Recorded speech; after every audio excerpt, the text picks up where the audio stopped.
저 선수가 김민재 대체자라고. 김민재의 공백을 전혀 메꾸지 못할 것 같다. 클래스 차이 난다. 김민재는 유럽 최상급 피지컬을 가지고 있지만 그 후계자로 거론되는 이타쿠라 코는 한계점이 있다. 일본 수비수들은 신체적 능력에서 결함이 있다. 아시아에서는 통할지 몰라도 유럽에서는 아니다.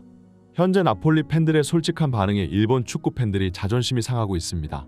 김민재는 현재 5천만 유로의 바이아웃이 발동되기 직전이고 앞으로 몇 년 안에 바이에른 미넨으로의 이적이 성사될 것으로 기대되고 있는데요. 이탈리아 세리에 최고의 센터백이자 나폴리 수비의 중심인 김민재가 떠나버리니 현재 나폴리 팬들의 심경은 이만저만이 아닙니다.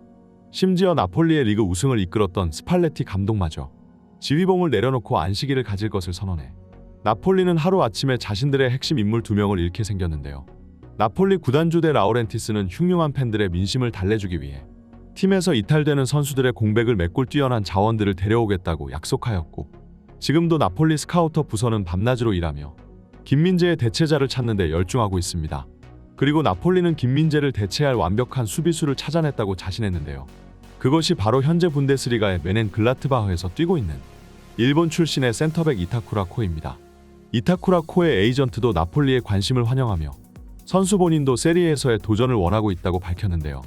그러나 이타쿠라와 그 에이전트의 자신감과는 다르게 나폴리의 팬들은 이 영입 소식에 대해 화를 잔뜩 내며 이번 이적설을 수준 떨어지는 영입이라 평했습니다. 이와 같이 나폴리 팬들의 격앙된 반응은 자국 선수가 이탈리아 리그 챔피언의 팀으로 향하는 것을 한껏 기대하고 있었던 일본 축구 팬들의 얼굴을 낯뜨겁게 만들고 말았습니다. 일본 센터백이 유럽에서 성공하지 못하고 있는 이유, 지금부터 풋볼 랭킹과 함께 알아보시죠. 이타쿠라 코는 물론 좋은 수비수다. 분데스리가에서의 활약도 나쁘지 않았다. 하지만 이 선수가 김민재의 대체자라고? 나폴리 기자들의 언론 플레이는 한심하다. 김민재는 유럽 그 어느 팀에서도 주전으로 뛸 수 있는 실력을 가지고 있다. 이번 여름이 시작되자마자 그를 향한 빅클럽들의 관심만 보아도 알 수 있는 부분이다. 토트넘을 시작으로 맨체스터 유나이티드, 맨체스터 시티와 같은 잉글랜드 클럽들이 관심을 가졌고 레알 마드리드와 바르셀로나 같은 명문 클럽들도 김민재의 영입을 고려하고 있었다. 그리고 결국 이 영입 경쟁의 승리자는 독일 챔피언인 바이에른 미넨이었다. 이와 같이 김민재는 온갖 빅클럽에서 구애를 보내왔었지만 이타쿠라 코는 중위권 클럽들밖에 거치지 못했다. 물론 이타쿠라 코는 과거 맨체스터 시티 소속이었던 시절이 있기는 하다. 그러나 오히려 이 맨시티 소속이라는 훈장이 이타쿠라 코에 대한 유럽의 평가를 보여준다. 맨시티는 시티 풋볼 클럽이라는 유럽의 축구 네트워크 그룹을 운영하고 있다. 시티 풋볼 클럽에 소속된 팀은 맨시티를 중심으로 해 프랑스의 트루아, 스페인의 지로나, 호주의 멜버른 시티 등등 각국의 다양한 축구 클럽이 이곳에 소속되어 있다. 그렇게 맨시티로 영입되는 선수들은 보통 두 가지의 부류로 나뉘게 된다. 맨시티를 위한 영입과 시티 풋볼 그룹의 영입으로 말이다. 이타쿠라 코는 말 그대로 여기서 후자에 가까웠다. 맨시티는 그를 1군에서 기용할 생각이 없었으며 각국의 다양한 리그로 임대를 보내 선수를 성장시킨 뒤 팔아치워 그 이적료를 자신들의 재정에 보태기 위해 시티 풋볼 클럽용으로 데려왔다. 이타쿠라 코는 네덜란드의 흐로닝언, 분데스리가 2부 리그의 샬케를 거쳤고 결국 그 두 클럽에서의 활약상에 힘입어 분데스리가의 메넨글라트바흐로 입성할 수 있었던 것이다. 이타쿠라 코는 결국 유럽에서 중위권 클럽용 센터백에 불과했고 이 선수가 김민재를 완벽히 대체할 수 있을 것이라는 기대는 망상에 불과하다. 특히 김민재는 유럽 최고의 피지컬을 가지고 있다. 그동안 아시아 출신의 선수들이 신체적 능력에서 유럽에서 고전해왔다는 것을 생각해봤을 때 김민재의 괴물 같은 신체 능력은 그야말로 기적에 가깝다. 엄청난 힘과 스피드로 유럽 최정상 수비수들을 박살내던 벨기에의 스트라이커 로멜로 루카쿠마저 김민재에게 신체 능력으로 완전히 제압당하는 모습을 보여줬다. 사실 한국인 선수들의 신체 능력은 탈아시아급이라고도 볼 수 있다. 그들은 동아시아에서 가장 큰 평균 신장을 가지고 있으며 뛰어난 피지컬을 바탕으로 유럽 무대에서 성공할 수 있었다. 과거 차범근과 박지성 같은 선수들만 봐도 알 수 있다. 그들은 유럽의 최정상 수비수와 맞대결할 수 있는 체력과 힘을 가지고 있었다. 손흥민 또한 작은 체구의 선수였다면 프리미어 리그에서 살아남지 못했을 것이다. 하지만 그는 윙어치고 180대의 높은 신장을 가지고 있었고 폭발적인 스피드와 말도 안 되는 발목 힘에서 나오는 양발 킥 능력으로 프리미어 리그를 폭격하며 득점왕을 수상하였고 그로 인해 월드클래스 반열에 오를 수 있었다. 일본이 축구 산업에 그렇게 많은 돈을 투자하고도 아시아 최고의 스타 플레이어를 배출하는데 항상 한국에게 지는 이유가 이런 이유일 것이다. 일본 선수들은 공을 예쁘게 찰 줄은 안다. 솔직히 말해서 그들의 발기술과 테크닉은 유럽 선수들에게도 꿀리지 않는다. 그러나 그들은 왜소한 신체 능력으로 인해 결국 유럽에서 실패하고야 만다. 유럽 최고의 리그에서 성공하기 위해서는 발기술만 좋아서는 안 된다. 왜냐하면 유럽 리그는 테크닉과 피지컬을 모두 갖춘 괴물들이 득실거리는 곳이기 때문이다. 손흥민과 김민재, 이강인은 그 두 가지 조건을 모두 갖춘 재능들이었다.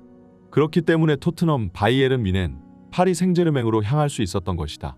하지만 김민재의 후계자로 거론되는 이타쿠라 코는 발기술은 좋지만 세리에의 거친 몸싸움에 적응할 수 있을 만한 프로필이 아니다. 물론 그는 186cm의 신장으로 적지는 않은 높이를 가졌다. 하지만 키가 큰 것과는 별개로 그의 경합 능력은 그리 뛰어나지 않다. 아스날에서 뛰고 있는 도미아스 타케이로도 프리미어 리그의 거친 플레이에 적응하지 못하고 벤치나 달구고 있다. 이타쿠라 코는 절대로 김민재의 공백을 대체할 수 없다. 나폴리에 오더라도 아마 3옵션으로 준주전과 로테이션 사이를 왔다 갔다 할 것으로 예상된다. 나폴리는 절대로 김민재를 놓쳐서는 안 되었다. 그에게 바이아웃 계약 조항을 걸어놓은 것을 두고두고 후회하고 있을 것이다. 김민재가 바이에른 뮌헨으로 향하게 되면서 그 공백을 대신할 후계자로 일본의 센터백인 이타쿠라 코의 이름이 언급되고 있습니다. 일본 축구 팬들은 세리에 챔피언 팀과 자국 선수의 이적설이 나자 호들갑을 떨고 있지만 정작 현지 나폴리 팬들의 반응은 냉랭하기 그지없는데요. 아무래도 김민재의 괴물 같은 퍼포먼스를 직접 봐온 팬들의 입장에서 분데스리가의 평범한 센터백에 불과했던 이타쿠라 코의 영입이 성에 차지 않는 것이겠죠. 결국 나폴리가 팬들의 반응을 의식한 것인지 얼마 전까지 유력한 영입 후보로 평가받았던 이타쿠라 코가 최근 들어서는 그 이적설이 잦아들며 나폴리로 향하게 될 것이라는 일본 축구 팬들의 기대감이 점점 사라지고 있는데요. 최근 이강인은 파리 생제르맹으로의 이적을 확정지었고 김민재 또한 바이에른 뮌헨행이 기정사실화되고 있습니다. 계속해서 유럽 리그의 최고 B클럽으로 향하고 있는 한국 선수들이지만 그에 반해 일본 축구 선수들은 계속해서 B클럽 진출에 애를 먹고 있는데요. 일본 축구계는 과거 시절부터 차범근과 박지성 그리고 손흥민의 엄청난 열등감을 느껴왔었고 그렇게 돈을 쏟아붓고도 현재 자신들의 최고 선수인 미토마 카오루는 브라이튼을 못 벗어나고 있는 데다 이강인과 김민재는 트로피를 쓸어담는 최고의 B클럽으로 향하고 있으니 한국 축구 선수들을 향한 시기와 질투는 더욱 커져가는 중이고 결국은 한국 선수들을 내려치고 폄하하려는 시도가 이어지고 있는데요. 특히 이강인의 파리 생제르맹 행에 대해 굉장히 꼴사나운 반응을 보여주고 있습니다. 파리 생제르맹이 이강인을 영입한 것은 한국 마케팅에 불과하고 네이마르와 은바페 같은 초 슈퍼스타들이 가득한 곳에서 이강인은 벤치나 지키게 될 것이라는 것이 그들의 주장이죠.